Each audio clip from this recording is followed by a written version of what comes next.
I had a subscriber recently leave a comment and just simply asked, why did you grow out your first beard? And then they left a suggestion for me to make a video on that topic.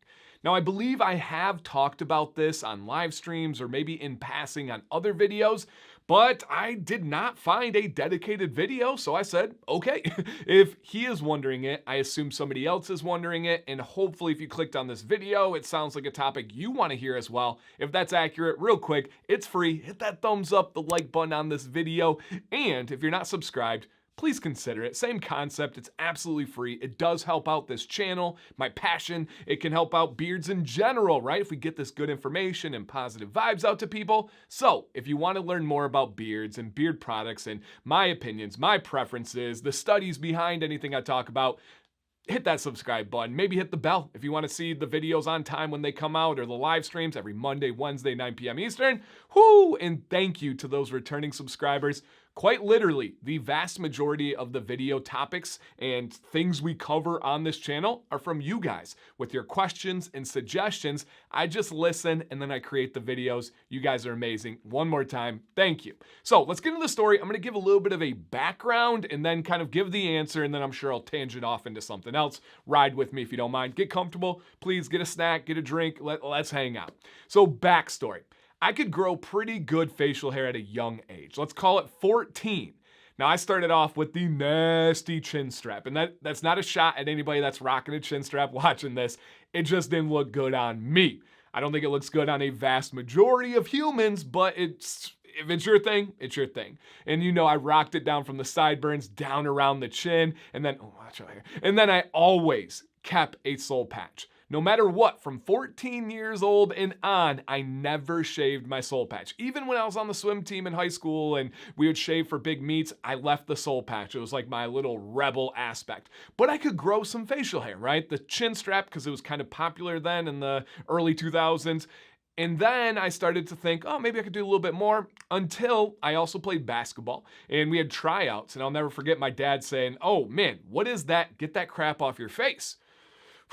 Now, I don't know if this was like generational with my dad. I don't know if it was he just actually thought it looked bad, or he thought it would hurt my chances of making the basketball team or impact school. I'm not quite sure, but I knew he did not like the facial hair. I knew he didn't have facial hair other than a mustache from time to time.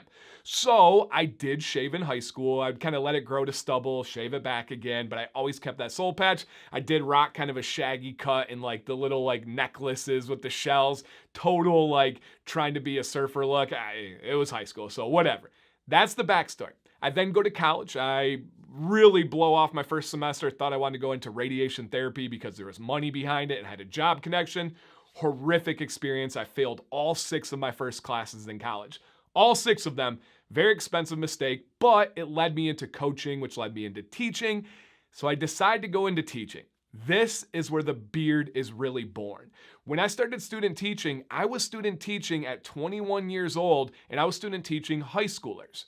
Now, luckily, I am tall. I am a bit physically bigger than most people, right, if you look at averages. So that helped me stand out, but I still wanted to be older. I wanted to appear to be like a big gap between these high schoolers and myself. So I was like, aha, I'm gonna grow out a beard.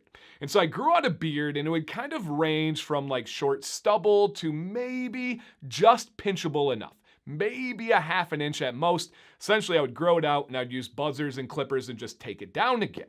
Now, when I met my wife, Sam C., this was at the very end of student teaching and then me going for a real job, a real interview. I'd actually graduated earlier in the year and long-term subbed at a high school for like 3 or 4 months.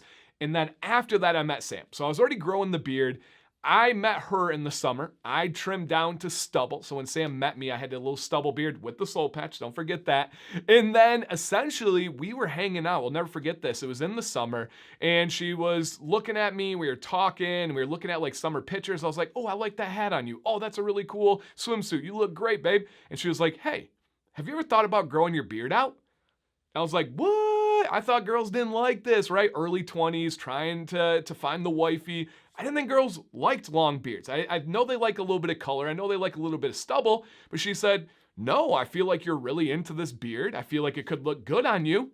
Maybe try growing it longer for the fall and winter. So I did. And that was way, way, way back in like 2011. And I kind of ping-ponged with the beard. I would grow it a little bit more substantial, and then I'd take it back down again. I'd grow it a little bit more substantial, and I'd take it back down again, until it was around 2017 when I really got into taking care of my beard. And then in 2018, full-fledged took off obsession in my whole mind. I have an obsessive personality, and I would go from random things to obsess over that were healthy for me. I knew that I needed to put this personality into good places, otherwise it was going to turn really bad really quickly. The first place I really turned it into was coaching and teaching, and then I realized I got to get something outside of my career. I need to have a little bit of healthy balance. I got into metal detecting, right? I was a middle school history teacher. I loved history, and the metal detecting was kind of a rewarding experience of research and then physical activity and time with friends. It was great. And then it shifted into Pokemon Go because I loved Pokemon as a kid, kind of came back again. It got me walking like 10 miles a day. And then from there, that kind of burned out and the beard passion took over and have never, ever looked back. So 2017, I started really taking care of my beard. I started researching ingredients. I started looking at companies, started talking to companies, and I started posting on Reddit. Started posting about my beard and my mustache and my styling, started to get a little bit of a following. And then in 2018, I was watching a YouTube video about beards. It was actually scuba, so shout out to BeardTube. And I'll never forget, my wife Sam C comes up behind me. She's kind of massaging my shoulders and she goes, "Hey, you should make some videos. You'd be really good at that." And I was like, oh, wow. And essentially I wanted to impress her, but then she explained more. She's like, "You're great at public speaking. You love this beard stuff. You know this beard stuff. Why don't you try it?" So we rounded up anything we had. And my beard was probably about here, I would say. A good 5 to 6 inches if you're going from the lower lip. And you guys can go back to those early videos and see. And then from there, it just kind of kept growing more and more and more because I liked it. My wife didn't mind it, and it brought a lot of value to the channel with showing how you can grow a big beard and how you can do it the right way in a stylish way. So that's kind of the journey. I think it was I wasn't able to grow a beard in high school and I wanted to have a little bit of a rebel cause. And then it was part of being a young teacher in a career where I wanted to stay as separated from the students as I possibly could. So that made me a little bit older. And then the big push was my wife encouraging me to grow it. Now, I know a lot of you are like, "Oh, must be nice." And I just chose the right one. She likes me for me. She knew I wanted to explore the beard, probably felt that I was worried about her perspective. She gave me that encouragement. The rest is history. Absolutely no looking back. No, I'm not going to start over and do a yeared challenge. No, I'm not going to make content about growing my beard back. No, I don't plan on chopping it way down. I love my beard. It brings me confidence. I like the appearance of it. I like how it is just an aspect when I walk in a room. It's different than almost everybody else in every single room. That's amazing. I genuinely love that.